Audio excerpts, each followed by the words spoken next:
The call came on a Tuesday afternoon while I was reviewing quarterly reports in my downtown office. I should have expected it, really. My sister Victoria had always been the golden child, the one who married well, lived in the right neighborhood and kept the family name polished. I was the black sheep who disappeared for 5 years and came back driving a 15-year-old Honda. Hi, this is Jennifer Morrison from Elite Event Planning. The voice was crisp, professional and dripping with barely concealed disdain. I'm calling about Victoria Henderson's wedding on Saturday. Yes. I settled back in my leather chair, already sensing where this was going. Well, there's been a situation. The bride's family has reviewed the guest list and frankly, they feel that certain attendees might not fit the aesthetic they're going for. Her voice dropped to a conspiratorial whisper.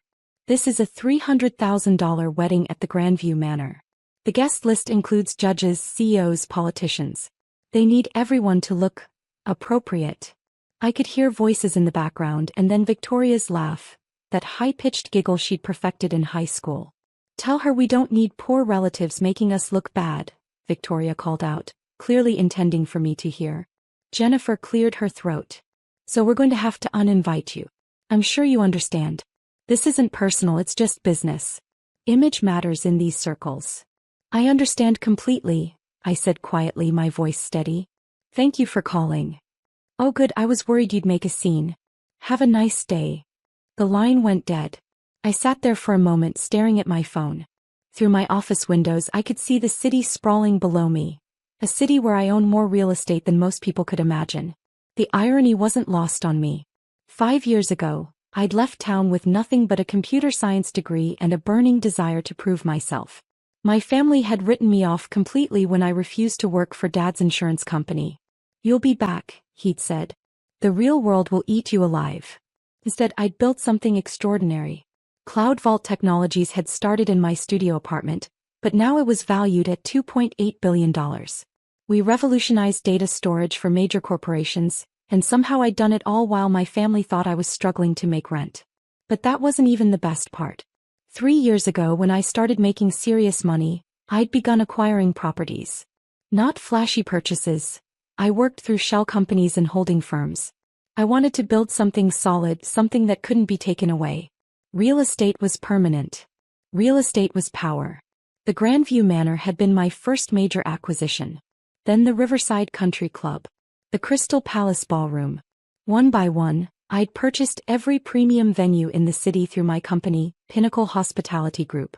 47 properties in total, from intimate garden settings to grand ballrooms that hosted governors and celebrities. The beautiful irony? Victoria was getting married at a venue I owned. I picked up my phone and called Marcus, my property manager. Hey, it's Alex. I need you to do something for me. Sure, boss. What's up? The Henderson wedding this Saturday at Grandview Manor. I want you to review the contract carefully. Find any violation, any reason to terminate. Is there a problem? Let's just say the client isn't meeting our standards for respectful treatment of all guests. Marcus chuckled. I'll find something.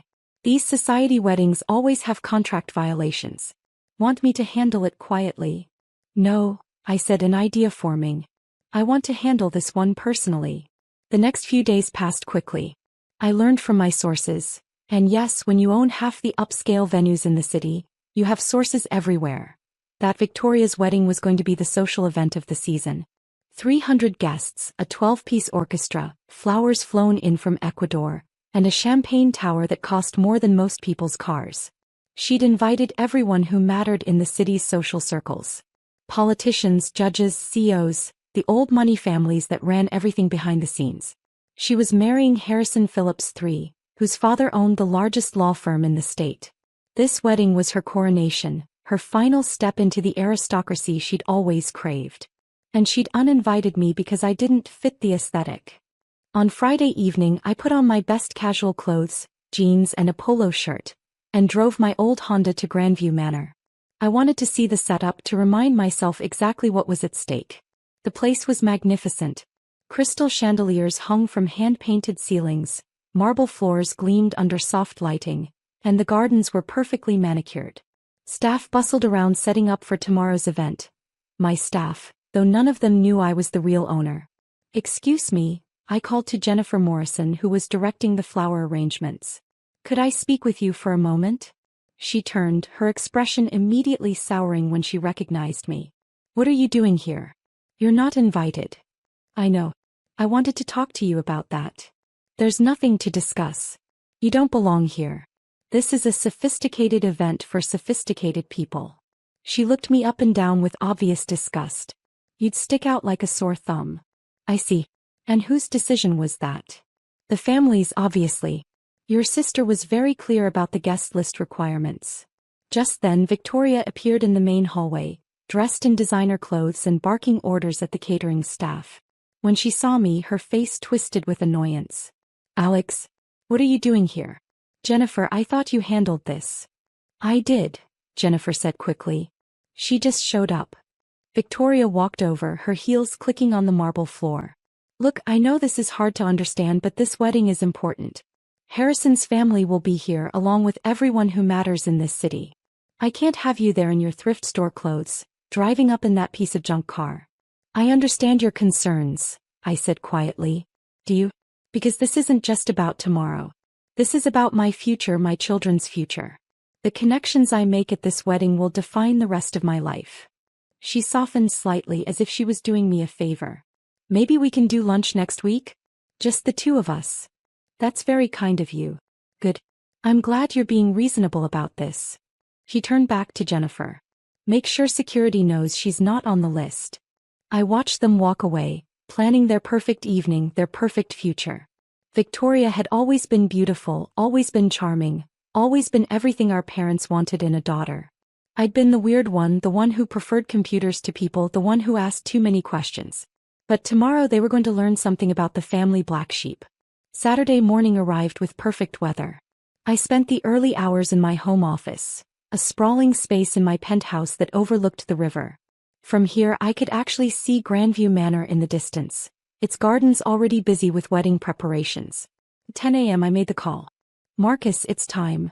Contract termination? Full termination. Effective immediately. On what grounds?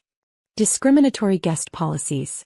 Our contract clearly states that venues cannot exclude guests based on socioeconomic status or appearance. It's a liability issue. Understood. I'll handle the paperwork and notify the client. No, I said.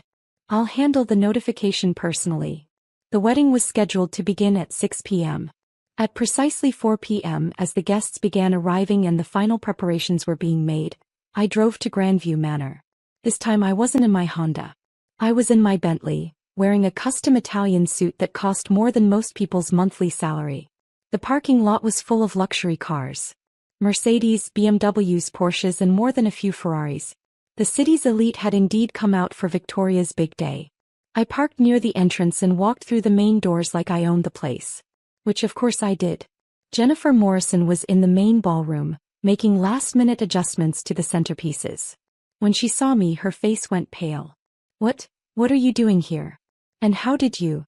She stared at my suit, my car keys, clearly trying to process what she was seeing. I'm here to discuss the wedding, I said calmly. You can't be here. Security, she called out. That won't be necessary, I said, pulling out my phone. I have something to show you first. Victoria appeared from the bridal suite, still in her preparation robe but with her hair and makeup done. Alex, what the hell are you doing here? Jennifer, call security now. Actually, I said, holding up my hand, before you do that, I think you should see this. I opened my phone and showed them the screen. It displayed the Pinnacle Hospitality Group website, with my photo prominently featured as CEO and founder.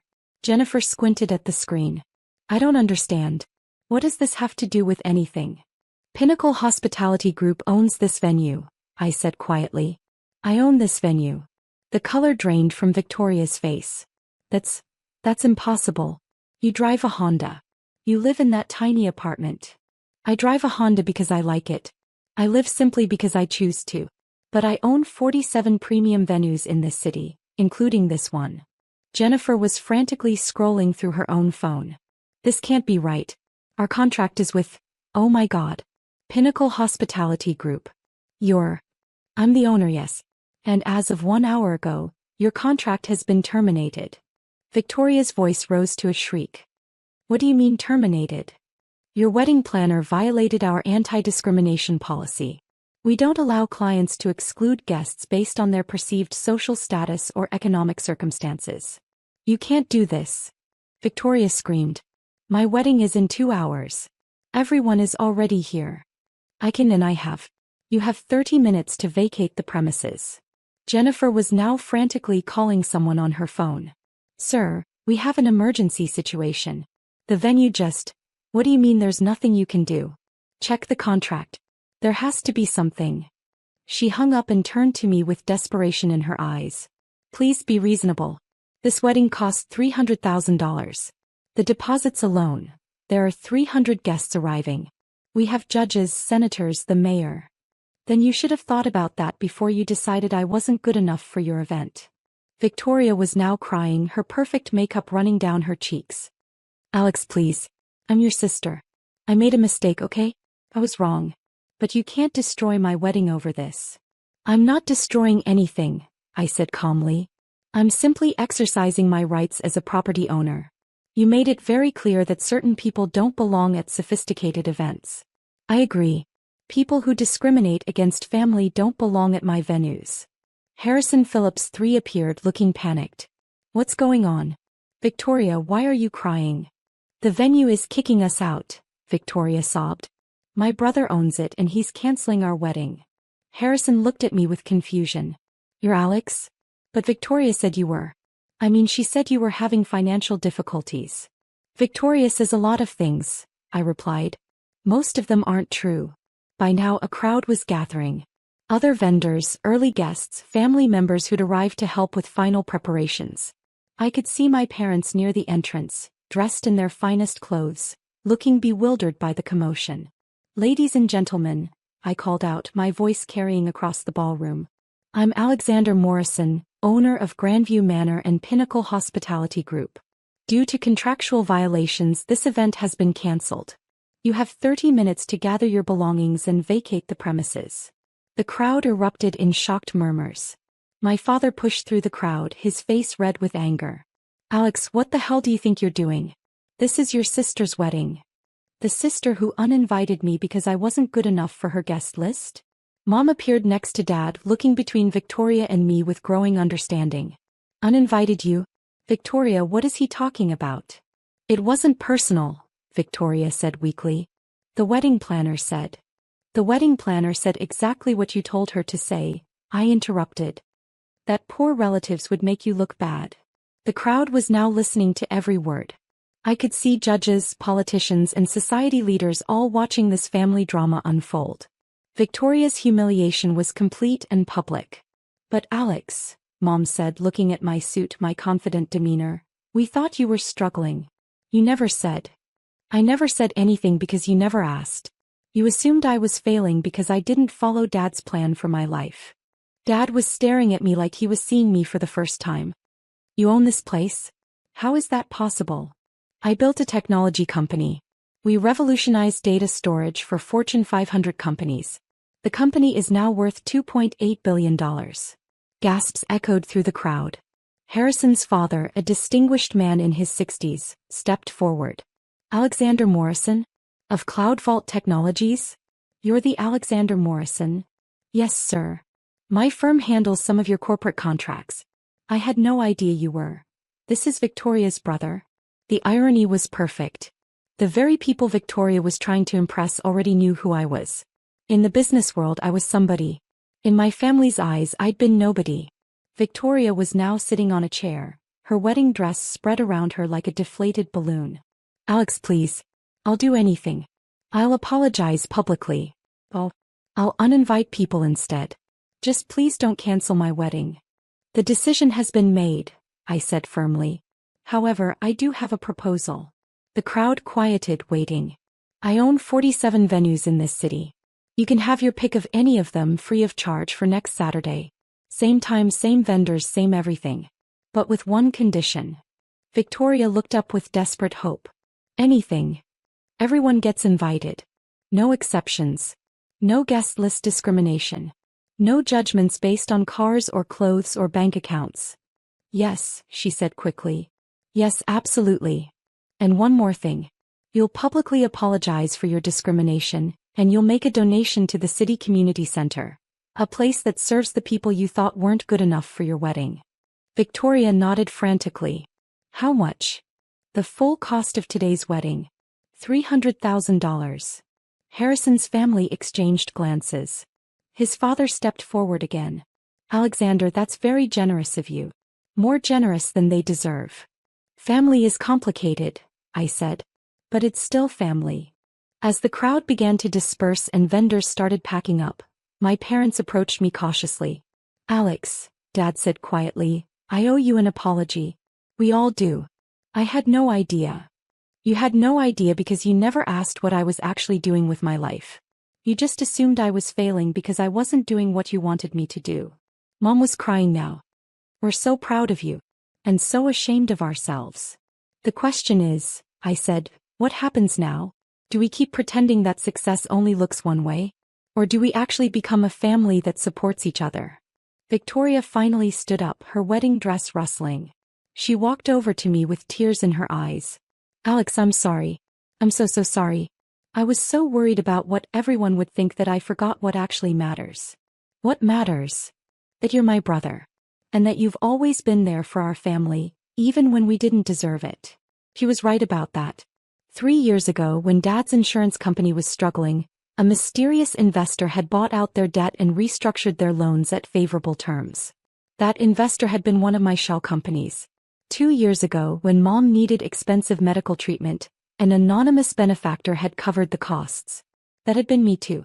Last year, when Victoria's first engagement fell through and she was devastated, someone had anonymously sent her on a luxury vacation to Europe to recover. Also me. I'd been taking care of my family all along, just like I'd been successful all along. They just hadn't bothered to notice. Here's what's going to happen, I said, addressing all of them.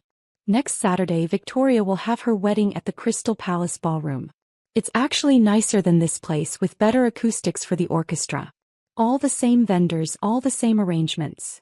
And the conditions? Victoria asked. You'll invite everyone who was originally invited, plus everyone you uninvited or excluded. The community center donation will happen before the wedding. And going forward, this family stops judging people by their cars, their clothes, or their bank accounts. Deal, Victoria said immediately. One more thing, I added. I'm bringing a guest to the wedding. Of course. Who? I smiled. Jennifer Morrison, your former wedding planner. I'm offering her a job with my hospitality company. Seems like she needs to learn something about treating all people with respect. Jennifer, who had been standing nearby looking mortified, nearly fainted. You're offering me a job? After what I said. Everyone deserves a second chance to do better.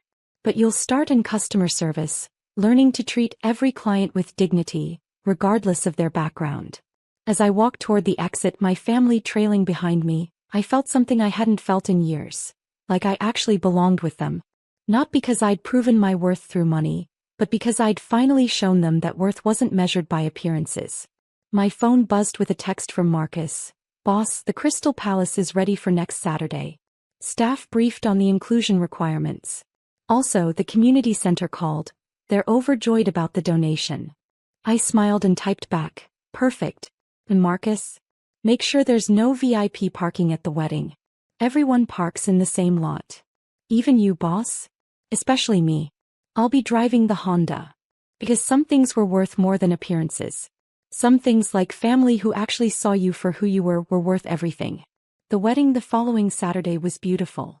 Victoria looked radiant, Harrison was beaming, and the guest list included everyone from senators to community center volunteers. I danced with my mother, talked business with my father, and even shared a laugh with Jennifer Morrison, who was already proving to be an excellent addition to my team.